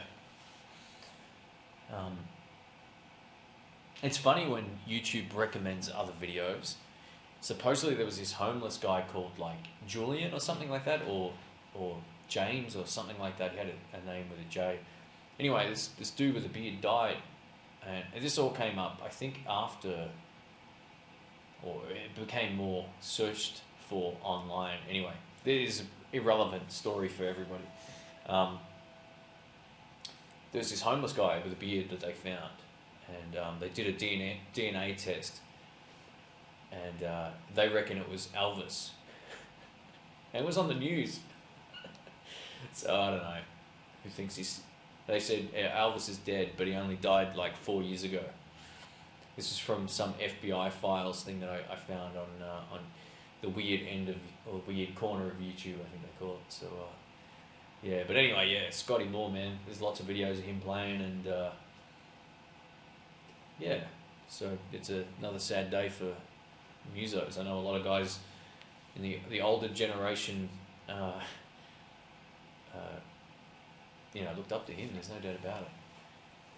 Hey, thanks for the comments, guys. I'm glad you enjoyed the stream. I just thought I'm going to do this a bit more often, so I'll try different times of the day. Might be later my time, might be early my time. We'll see how we go. If there's anyone who wants to join the actual Google Plus Hangout that I do online, just shoot me an email at intheblues@outlook.com, and I'll add you to the email list. Just in the email, write your email address if you can. I know it sounds ridiculous. It just makes it easy for me to copy the addresses over. I usually get a few people sending me emails. So, all right. So, Delvian says, when will you start releasing content on your gaming channel? All right. So, for those who are interested, I'll just make mention of this too. A quick little plug for my own stuff. I just started a new channel on YouTube yesterday, or today actually. It's called, what's it called? It's called Shane's, oh man, I've totally forgotten it. It took me, I went through like 5,000 names to find it, and now I can't even remember what it's called. Anyway, it's basically, I'll get it. It's a piece of cake. So if you go to Shane Retro Gamer, I'm going to start doing some gaming videos, mostly of old school stuff that I had growing up, just for something different. So I'll be starting to do some filming for that tomorrow. I've been waiting for my couch to turn up. Sitting on these chairs, man, it's awful for long periods of time. And yeah, so I'll be starting with some Genesis or Mega Drive games, depending on where you're from. And then I'm going to go through some arcade games like 1942 and just old school stuff that I remember playing as a kid.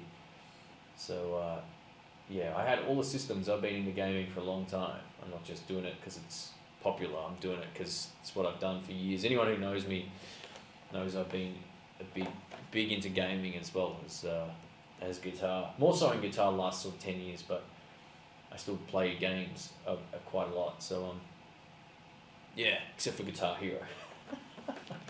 I saw that comment come up. So yeah, I plan on releasing videos for it once a week. I haven't decided on the day yet. It'll probably be like a Monday or a Tuesday or a Sunday or something like that. So I'm not too sure yet, but now that I know I'm going back to work in 1 week from today, I'll probably shoot 4 or 5 of them over the next couple of weeks and put them up on YouTube and just schedule them out. So stay tuned for that. That should be fun. yeah, I'm kind of really looking forward to doing something a little different. I'm not going to stop doing the In the Blues thing. It'd be stupid of me to do that, and I like it too much. So it's just time to try something new. So Regis says SNES. Yes. So we're going to do that sort of stuff. We're going to do what we can. Schwanky Pants Gaming says, congrats on the new job. Thanks, man. It's actually where I used to work. I used to work at a company called Bain & Company, which is like an American company that's global, I guess. They're business consultants. I'll be doing just IT support / whatever comes up there. It's funny, I used to work for them, and I was paid well, I got to say. It set me up pretty well, so I could do my own thing when I left. But being a contractor is awesome at a company like that, so I'm looking forward to getting cashed up. And Jason Vinod says, can you please say potato? Potato. Potato. Alright, so yeah, we're going to be doing a whole lot of game stuff on my other channel. I'm not going to intermingle the channels, so if you're interested, what I'll do before I go, if anyone's interested in like following that channel as well, I'll post a link right now so you can find it. It doesn't even have a proper URL yet because it's a brand new channel. I'll post the link up here, and yeah, feel free to subscribe to that as well. And once I get it going, I want to have, even with my In the Blues channel, I've always like taken inspiration from other channels online, and I think I just got a feeling this will work okay and it'll be fun. So unless there's so many weird rules about what you can and can't put on YouTube when it comes to video game footage. So every video I shoot now, I have to look into it. What are the restrictions on that game? Is it the music that's the problem? All this sort of stuff. So I've just re-uploaded my trailer video to the channel after I read some other rules about what you can and can't do. So yeah, we'll see how it goes. It may be harder for me to understand exactly what goes into the rules quickly, unlike the music channel stuff. So anyway, I've posted. So great teacher Vic says, are you going to stream on Twitch since you'll be getting into playing games? Streaming, yeah, I bought it. What I'm using now is the reason I bought it was because I wanted to do streaming. I haven't set up an account on there or anything yet. I'm going to do YouTube until I get enough followers that might be worthwhile. Razor says, you'll get used to the rules quickly, don't worry about it. Yeah, you're probably right. I just don't want to get any strikes on my account. That's the one thing that would pretty much wreck the inspiration to do it. So I want to do it right, I want to do it legitimately, not have any problems with any of that stuff. And I also just don't want to do video game reviews. It's not going to be like that at all. It's going to be like, there's this sort of legal loophole with Let's Play videos. So you're allowed to do them because it's essentially different every time you do it. It's not like you're just posting music on a channel. You're doing something that isn't from start to end like a movie or whatever. So anyway, it's a whole other story. If you want to subscribe, feel free to. I'm going to start just doing my own little playthrough things tomorrow and Let's Play or whatever, and we'll get into that. I've got a few other videos I've got to film for In the Blues as well before I go back to work. So it's going to be a busy busy week. I've got a week to get it all done, just over a week. So yeah, anyway, so thanks for the support and thanks for listening, tuning in, or whatever you want to call it, or streaming in, or letting me stream into your computer. So yeah, alright folks, I'll catch you all soon. If you have any suggestions for another live stream, leave your comments wherever you feel free, and yeah, we can do that. I want to do some of these with Rick coming up as well. I may even try to get Brian over here and we can pick his brain because the dude can play his ass off. So if you haven't seen that video of that $70, $80 guitar, check it out. It just went live like an hour ago or something. Now that you know it's an $80 guitar, you might go, oh, maybe it's crap, but just use your ears, see what you think. It's actually pretty cool. All right, folks, I've got to go over here to turn this off, so I'll catch you all soon. See ya.